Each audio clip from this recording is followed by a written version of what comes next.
کیا آپ نے کبھی غور کیا ہے کہ ہم میں سے زیادہ تر لوگ ہر وقت پریشان کیوں رہتے ہیں؟ غیر کسی وجہ کے دل بے چین اور ذہن الجھا ہوا۔ انسان کی ساری پریشانیاں باہر سے نہیں آتیں، یہ اندر کی 3 کمزوریوں کی وجہ سے پیدا ہوتی ہیں۔ نمبر 1، گزرے ہوئے کل کا غم۔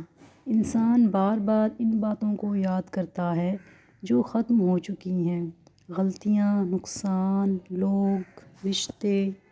حالانکہ جو گزر گیا وہ واپس نہیں آتا، مگر اس کا غم آج کا سکون ضرور چھین لیتا ہے۔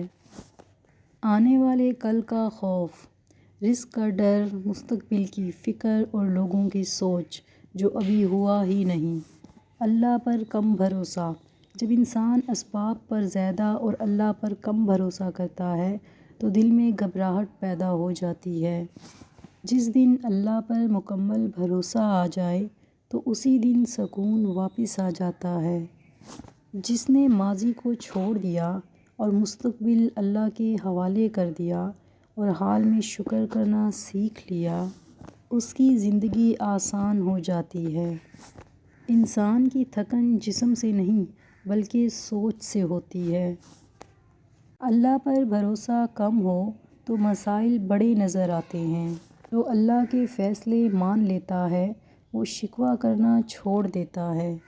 دل کو مضبوط بنانے کے لیے حالات نہیں، یقین بدلنا پڑتا ہے۔